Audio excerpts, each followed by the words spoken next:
Hello नमस्कार, मधुराणीज ब्लॉगमध्ये पुन्हा एकदा तुमचं स्वागत आहे. आणि आज आहे मकर संक्रांती. तर मकर संक्रांतीच्या सगळ्यांना खूप खूप शुभेच्छा.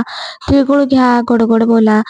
आणि हा जो सण असतो ना तो आहे सुवासिनींचा. त्यामुळे मस्त असं आपण रेडी तर व्हायलाच हवं. आणि मकर संक्रांतीला काळी साडी घालतात. सो मी पण आज काळी साडी वेअर केली आहे आणि इतका छान दिवस आहे. सो म्हटलं चला थोडासा मेकअप तर बनता आहे, म्हणून आज थोडासा छोटासा मेकअप केला जो की सिंपल लुक आहे आणि पुढे तुम्हाला दिसेलच. तर जसे की सुवासिनींचं असतं की बांगड्या वगैरे सगळं आपण घालतो. सो सगळ्या तशाच काही गोष्टी केलेल्या आहे. हिरवी बांगडी या ठिकाणी मी घातलेली आहे. बऱ्याच बायका चुडा घालतात. जसं आपल्याला कामामध्ये कम्फर्टेबल वाटेल तशा सगळ्या काही गोष्टी, पण मग न चुकता सगळं काही घालायचा मी प्रयत्न केला आहे. सो छान अशी रेडी झाली आहे. आणि सगळ्यात महत्त्वाचं म्हणजे कुंकू. हा करंडा तो की मला माझ्या आईने दिलेला आहे. आणि मस्त असं त्यामध्ये मी कुंकू ठेवलेलं होतं. तर म्हटलं चला नेहमी आपण जे सिंदूर पेन्सिलने सिंदूर लावतो ना, त्यापेक्षा आज मस्त असं आपण कुंकूच लावूया. सो कुंकू या ठिकाणी लावलं आणि माझा जो लूक आहे ना तो तुमच्यासोबत मी शेअर करते. कमेंट करून नक्की सांगा का कसा दिसतोय तो लूक. सिंपल लूक केला कारण की कामं पण करायची आहे. जर एवढं छान तयार झालं तर कामं कशी करणार. आणि हेअरस्टाईल जी सिंपल आहे, जी माझी नेहमीच असते, ती तुम्हाला नेहमी एकदा शेअर पण केलेली होती. सो असं काहीशी मी रेडी झाले आणि हाय हॅलो नमस्कार, मधुराणीज ब्लॉगमध्ये तुमचं सगळ्यांचं मनापासून खूप खूप स्वागत आहे. सगळ्यांना मकर संक्रांतीच्या खूप खूप शुभेच्छा. आणि सकाळ छान झाली आहे. सगळ्यात आधी तर मी अंगण ओटा वगैरे सगळं स्वच्छ करून आंघोळ केली. त्यानंतर मी छान अशी रेडी झालेली आहे कारण की आज आहे संक्रांतीचा म्हणजे सुवासिनीचा सण. त्यामुळे सगळं काही लागणार जसं की बांगड्या, सिंदूर वगैरे सगळ्या गोष्टी मी केलेल्या आहेत. आता मी तितकीच फ्रेश आहे. आता मी काढणार आहे रांगोळी आणि त्यानंतर मग देवपूजा आणि नंतर बाकीचं सगळं काही होणारच आहे. तर व्हिडिओ बघत राहा. आणि आजचा माझा लुक तुम्हाला कसा वाटला कमेंट करून नक्की सांगा. आणि इतकं सगळं काही रेडी होण्याच्या आधी ना मी हे अंगण ओटा वगैरे सगळं काही क्लीन करून नंतरच अंघोळीला गेले होते. त्यानंतर अंघोळ वगैरे झाली, छान रेडी झाले. आणि सगळ्यात पहिले चांगला दिवस कोणताही शुभ दिवशी आपण जे उंबरठ्याचं लेपन करतो, तर रांगोळी काढायचीच आहे. तर त्याआधी म्हटलं उंबरठ्या लेपन करून घ्यावं. नेहमीप्रमाणे आता बऱ्याच वेळा शेअर केले तर सगळ्यांना माहितीच असेल हे का व कशासाठी करतात. तर ही छोटीशी गोष्ट एक्सप्लेन करते. तर या ठिकाणी मी गुलाबजल, गोमूत्र आणि हळद घेतलेली आहे. ते मिक्स करून यामध्ये अष्टगंध देखील तुम्ही ॲड करू शकतात आणि छान असं उंबरठ्यावरती लावायचं आहे. आणि ते सुकल्यानंतर त्यावरती छान अशी रांगोळी, हळदी कुंकू, अक्षदा आणि फुलं वाहून त्याचा नमस्कार करायचा. कारण की लक्ष्मी येताना ना ज्याचं घर स्वच्छ, दारामध्ये उंबरठा स्वच्छ, सगळं काही स्वच्छ दिसेल ना, तर अशा स्वच्छ ज्या ठिकाणी स्वच्छता आहे अशाच ठिकाणी लक्ष्मी देखील प्रवेश करते. सो कधीही आपला उंबरठा, आपलं प्रवेशद्वार हे नेहमी स्वच्छ असेल तरच त्या ठिकाणी लक्ष्मी येते. त्यामुळे नेहमी उंबरठ्याचं लेपन करायचं किंवा अंगण ओटा व्यवस्थित स्वच्छ ठेवायचा. आणि रांगोळी हे आपल्या स्वच्छतेचं तसं शुभ दिवसाचं प्रतीक आहे. त्यामुळे प्रत्येक मंगल प्रसंगी तर रांगोळी काढलीच जाते. त्यामुळे मी देखील या ठिकाणी सकाळची घाई असली की मोठी रांगोळी काढणं तितकंसं शक्य होत नाही, पण छोटी का होईना मग रांगोळी प्रत्येक सणाला सकाळचं हे रुटीन तर झालंच पाहिजे. आणि त्याशिवाय तितकंसं फ्रेशही वाटत नाही. कुठला सण असला की रांगोळी खूप महत्त्वाची असते. त्यामुळे छोटी का होईना या ठिकाणी रांगोळी काढली. आणि उंबरठा लेपनाची महत्त्वाची गोष्ट, एक तर नकारात्मकता घरामध्ये येत नाही. आणि एकदम जो कोणी आपल्या घरात येईल ना त्याचं सगळ्यात पहिले लक्ष जे उंबरठ्याकडे जातं आणि त्याचंही मन तितकंच प्रसन्न होतं. त्यामुळे त्याच्या मनात कोणत्या वाईट भावना येत नाही. त्यामुळे या सगळ्या गोष्टींच्या कारणामुळे आणि जसं की शास्त्रीय कारण पण आहे की गोमूत्र आणि हळद वगैरे हे सगळं अँटीबॅक्टेरियल असल्यामुळे घरामध्ये मुंग्या वगैरे येत नाही. आणि उंबरठा तितका सुशोभित केलेला असल्यामुळे ना पायाला ठेच लागत नाही, कारण की आपोआप लक्ष आपलं उंबरठ्याकडे जातं. अशा खूप साऱ्या छोट्या छोट्या गोष्टी आहे. आणि रांगोळी काढणं मला तितकीच आवड देखील आहे, परंतु वेळेअभावी किंवा काही गोष्टी असतात की त्यामुळे आपल्याला तितकीशी मोठी किंवा जेवढं जसं मनात आहे तसं जमत नाही. पण छोटी का होईना सणाच्या दिवशी रांगोळी काढायलाच हवी. म्हणून इकडे रांगोळी वगैरे सगळं काढून झालं. आणि महत्त्वाची गोष्ट, आतमध्ये पुरण बनवायला मी लावलेलं होतं. तर इकडे उंबरठ्यावरती देखील छान अशी छोटीशी रांगोळी काढली. आता उंबरठ्याचं देखील मी हळदी कुंकू, फुलं वाहून पूजा करून घेते आणि त्यानंतर आपली देवाची पूजा वगैरे करायचीच होती. म्हणजे एका वेळेस ना 2-2 कामं चालली होती. किचनला पुरणाची डाळ पण ठेवलेली आहे होण्यासाठी, कारण की ती गोष्ट बनण्यासाठी वेळ लागतो आणि तोपर्यंत देवपूजा वगैरे या सगळ्या गोष्टी माझ्या होऊन जातील आणि मग गेलं की पुरण बनवायला घेता येईल. अशा व्यवस्थित प्लॅनिंग केलं की काम पण पटकन होतं. सो अशा पद्धतीने छान असं माझं उंबरठ्याची पूजा वगैरे सगळं झालं आणि जमेल तशी छोटीशी रांगोळी काढलेली आहेत. आणि त्यानंतर आता जसं की मकर संक्रांत आहे आणि मकर संक्रांतीच्या दिवशी सूर्य हा मकर राशीत प्रवेश करतो. त्यामुळे सूर्याला पाणी देणं, सूर्याला नमस्कार करणं या गोष्टी आपण जसं नेहमीच करतो तर या दिवशीही करायलाच हवं. त्यामुळे या ठिकाणी सूर्याची पूजा करून घेतली आणि सुवासिनींचा सण आहे त्यामुळे जशी की तुळस आहे ती पण आपली सुवासिनीच आहे, त्यामुळे तिलाही तितकंच महत्त्वाचं स्थान आहे. सूर्याची पूजा झाल्यानंतर सूर्यदेवतेला नमस्कार केल्यानंतर तुळशीला देखील पाणी घातलं, जे की आपलं नेहमीचं रुटीन असतं. तर तुळशीला पाणी वगैरे घातलं, नमस्कार केला आणि नंतर बाकीची घरातली देवपूजा होती ते सगळं करायला घेतलं. त्याचबरोबर आज मंगळवार आहे आणि मंगळवारच्या दिवशी किंवा शुक्रवारच्या दिवशी आपण जसं घरातल्या कुलदेवीचा कळस मांडतो, तोही माझा राहिलेला होता, तर तोही मी या दिवशीच आज स्थापन केला. त्यामुळे आज अशा बऱ्याच गोष्टी होत्या की या मंगल दिवशीच सगळ्या काही योग जुळून आला आणि या सगळ्या गोष्टी झाल्या. आपले गणपती बाप्पा आणि जी कुठेही पूजा मांडायची असेल तर त्या दिवशी संपूर्ण घर आपण क्लिनिंग करतोच. तर छान असं घर वगैरे आणि देवघर सगळंच क्लीन आधी केलेलं होतं. त्यामुळे सगळी देवाची पूजा झाली, देवांना स्वच्छ अंघोळ घातली आणि आता इतकं सगळं जर तुमच्यासोबत शेअर करायचं म्हटलं ना की व्हिडिओ फार मोठा होऊन जातो, त्यामुळे त्या गोष्टी नाही. आणि छान असा दिवा लावला आणि छोटीशी आता इतकं सगळं झाल्यावर देवाजवळ ही छोटीशी रांगोळी काढायलाच हवी. आता फुलं आणायची आहे पण अजून आणायची बाकी होती. नंतर फुलं आणली आणि पूजेचं सामान वगैरे की त्यानंतर मग देवांजवळ ही फुलं मी ठेवणारच आहे. परंतु आता सकाळची पूजा नेहमीची जी आपली नियमित पूजा आहे ती करून घेतली. देवाजवळ छान अशी छोटीशी रांगोळी काढून घेतली आणि रांगोळी देवाजवळ जशी आपण नेहमीच काढतो, पण आज थोडीशी वेगळी, कारण की आज आहे सण. त्यामुळे आजची रांगोळी वगैरे काढून झाली आणि नंतर मग आपल्या स्वयंपाकाला मी तयारीला लागले.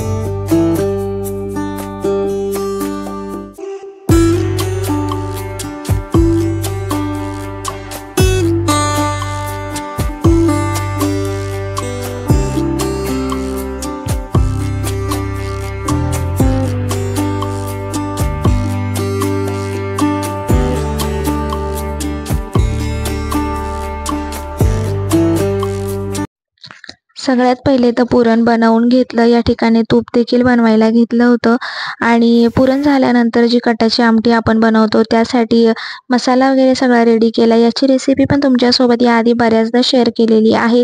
आणि हे जे आपलं डाळ शिजवली होती त्याचं पाणी काढलेलं आणि थोडीशी डाळ होती ती पण वाटून घेतली होती. आवडीनुसार मसाले घातले, मीठ घातलं, गरजेनुसार पाणी घातलं आणि छान इकडे एकदम लो टू फ्लेम हीटवरती आपल्याला ही कटाची आमटी छान अशी उकळवून घ्यायची आहे, म्हणजे छान अशी तर्री देखील तिला येईल. सो इकडे कटाची आमटी होत होती आणि त्यानंतर बाजूला मी भात लावलेला आणि आता पुरणपोळ्या बनवून घ्यायच्या आहेत. तर सकाळचा आपला सण असतो, सकाळी नैवेद्य दाखवायचा असतो, मग पूजा वगैरे सगळं काही नैवेद्य मग सकाळचं चाललेलं होतं. पीठ पण आधीच मळून ठेवलेलं. एकीकडे भात झालेला आहे, कटाची आमटी झाली आणि आता मी इकडे पुरणपोळ्या बनवायला घेतल्या. पुरणपोळीची डिटेल रेसिपी देखील तुमच्यासोबतच शेअर केलेली आहे आधीच. आणि जसं की खानदेशातले मांडे असतात ना तशाच या पुरणपोळ्या असतात, एकदम साध्या आणि कुणालाही जमेल अशा पद्धतीने बनवते ना, त्यामुळे त्या पुरणपोळ्या तितक्या सॉफ्ट आणि तुम्हाला मांडे जितक्या आवडतात ना तितक्याच या पुरणपोळ्या आवडतील, कारण की या पुरणपोळ्या खूप सॉफ्ट आणि कागदासारख्या पातळ असतात. फक्त इतकाच फरक आहे की मस्त अशा या ना तव्यावरती तूप लावून तेल लावून आपण छान भाजलेल्या असतात. सो आमच्याकडे तरी ना मांड्यांपेक्षा या पुरणपोळ्या जास्त आवडतात. साधी सिंपल आता या ठिकाणी छान असं पुरणपोळ्या बनवून घेते आणि पतंग वगैरे उडवायचा विचार होता. पण अचानक जशी की शिवांशची तब्येत बिघडली, त्याला व्हॉमिटिंग आणि लूज मोशन या सगळ्या गोष्टी चालू झाल्या. त्यामुळे आता पतंगचं बघूच नंतर काय होतंय ते सांगताच नाही येणार. पण म्हटलं चला तोपर्यंत मी पटापट जेवण बनवून नैवेद्य दाखवते आणि त्यानंतर मग उद्याचा तुम्हाला व्लॉग येईल की नाही हे पण नाही सांगू शकत मी. कारण की मुलांची तब्येत बिघडली की त्यानंतर आपलं लक्ष त्यांच्याकडे असतं आणि मग सणाची पण आपल्या वाट लागते. असं काहीसं थोडंसं झालं आणि जसं ठरवलं होतं ना त्या गोष्टी होतील असं नाहीये. त्यामुळे परत सकाळपासून मी सगळ्या गोष्टींसाठी तयारीला लागले होते. पण अचानक त्याची तब्येत बिघडल्यामुळे पुढचं सगळं प्लॅनिंग मग कॅन्सल झालं. आता नैवेद्य बनवते आणि त्याला औषधं वगैरे दिली होती. असो इकडे छान अशा पुरणपोळ्या बनवून झाल्या.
तर छान इकडे नैवेद्याचं ताट तयार केलं आणि आता मला सुगड पूजन करायचं होतं. तर सगळी तयारी आधी करून घेतली. फुलं वगैरे जे आपण सुगड आणतो ते होतं. नैवेद्य होता देवांचा नैवेद्य. तिळगुळ, तीळ, तांदूळ आणि हे सुगड ह्या सगळ्या गोष्टी होत्या. जशी सकाळची देवपूजा झाली होती त्यामुळे आता फक्त सुगड पूजन करायचं होतं. आणि जिथे कुठेही आपण पूजा मांडतो ना त्या ठिकाणी स्वस्तिक, अक्षदा, हळदी कुंकू वाहून त्या जागा आणि ती जागा आधी स्वच्छ पुसून घ्यावी लागते.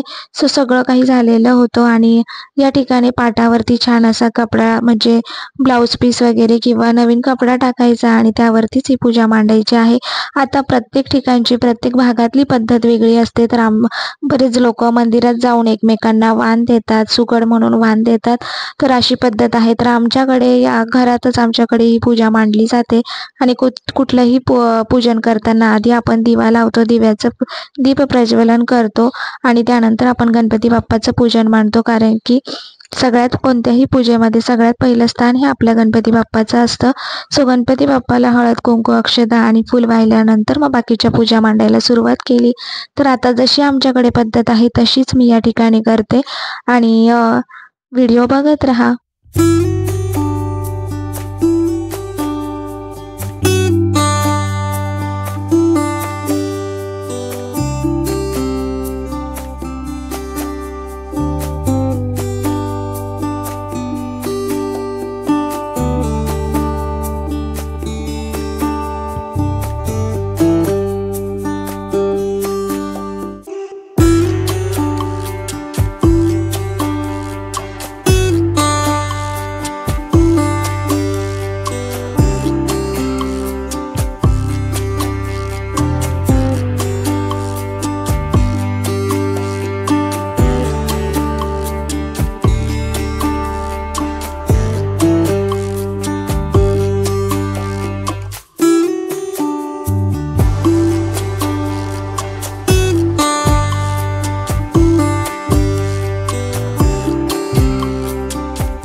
तर अशा पद्धतीने छान असं पूजा झाली, देवाला नैवेद्य दिला आणि अशा पद्धतीने आता हे पूजा वगैरे सगळं झाल्यानंतर सुगड झाकून ठेवण्याची आमच्याकडे पद्धत आहे.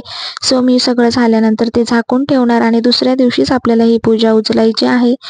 तर आजचा व्हिडिओ तुम्हाला कसा वाटला कमेंट करून नक्की सांगा आणि तुम्हा सगळ्यांना पुन्हा एकदा मकर संक्रांतीच्या खूप खूप शुभेच्छा. तिळगुळ घ्या, गोड गोड बोला. भेटूया पुन्हा एकदा एका नवीन ब्लॉगमध्ये. Bye bye.